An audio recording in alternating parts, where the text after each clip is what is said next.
اللہ کے نبی صلی اللہ علیہ وسلم سے پوچھا گیا سب سے زیادہ لوگ جو جنت میں داخل ہوں گے ان کی کیا کوالٹی ہوگی؟ کہا التقوی والحسن الخلق، تقوی ہوگا، اکیلے میں تنہائی کے گناہ سے بچتے ہوں گے، اور حسن اخلاق یعنی اچھا اخلاق ہوگا۔ اور پھر اللہ کے نبی سوال کیا کہ وَسُئِلَ عَنْ أَكْثَرِ مَا يُدْخِلُ النَّاسَ النَّارَ، سب سے زیادہ لوگ یا رسول اللہ کس وجہ سے جہنم میں جائیں گے، کیا کام کیا ہوگا؟ آپ فرمائے الفم والفراج، جو منہ میں ہے ذہنی زبان، والفراج private parts.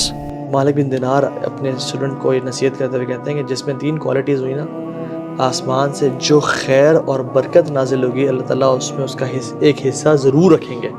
It's a big statement, ایک صحابی رسول کہہ رہے ہیں 3 کوالٹیز، اور میں ایک بتائی کہ جس میں اخلاص ہوا، اور دوسری کوالٹی کہ ان تحب للناس ما تحب لنفسک، کہ تم لوگوں کے لیے وہ چاہو جو اپنے لیے چاہتے ہو، اور تیسری کوالٹی کہ تمہارے پاس اگر کوئی روٹی کا یا بریڈ کا ٹکڑا ہے نا اور تمہیں اس کی حاجت ہے، لیکن تم اپنے آپ سے مزید حاجت والے انسان کو دیکھو، تم اس کو عطا کر دو۔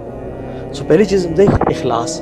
تو آئی تھنک اخلاص سے رمضان میں جانا کہ میں نے میری انٹینشنز کیا ہے، میں کیا مسجد میں نماز اس لیے تو نہیں پڑھا کہ سب نماز پڑھنے جا رہے ہیں اور پی پریشر اور کہیں کہ تم اب رمضان میں بھی نماز نہیں پڑھ رہے ہو، یہ تراویح اس لیے تو نہیں پڑھنے جا رہے، گھر میں سب نکل رہے ہیں تراویح پڑھنے کے لیے اور مجھے کہیں گے تم مجبور مجھے جانا پڑے۔ ایک سعودی عرب کی اسٹوری ہے اور یہ سنا کے بعد ختم کرتا ہوں۔ یہ کہ ایک شخص تھا، وہاں پہ نا مغسلہ ہوتے ہیں سعودی عرب میں، مقصد الارحام، ڈفرینٹ جو غسل دینے کے لیے جگہ ہوتی ہیں۔ وہ جب آیا نا تو اس کے ساتھ کچھ زیادہ لوگ بھی نہیں تھے، صرف فیملی تھی۔ جب اس نے اس کو غسل دیا نا تو غسل دیتے دیتے اس کی جو چہرے پہ آیا تو چہرہ اس کا بالکل ڈفرینٹ، باڈی سے بالکل ڈفرینٹ تھا، یعنی کہ باڈی کا کلر یہ ہے نا یا تو بلیک ہوا تھا، اور اس کا منہ کھلا ہوا تھا۔ اتنی بدبو تھی اس کی وجہ سے پورے مغسلہ میں کہ میں امیجن نہیں کر سکتا۔ کہتے میرا دل الٹی والا ہو گیا اور ہم نے اس کو دیا اور اسے منہ بند کیا، اس کے منہ کو صاف کرنا چاہا۔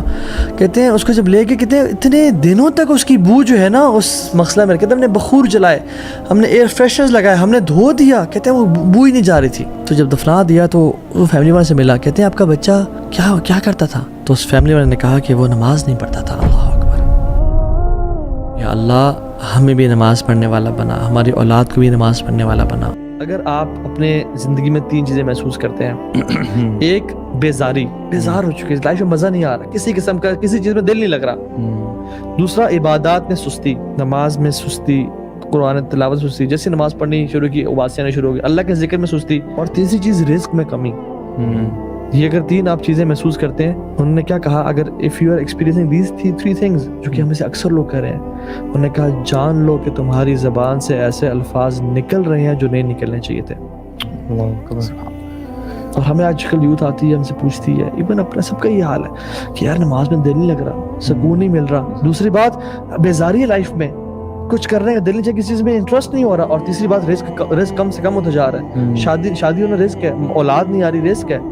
تو جان لیں کہ زبان سے ایسے الفاظ نکل رہے ہیں جو کہ نہیں نکلنے چاہیے تھے۔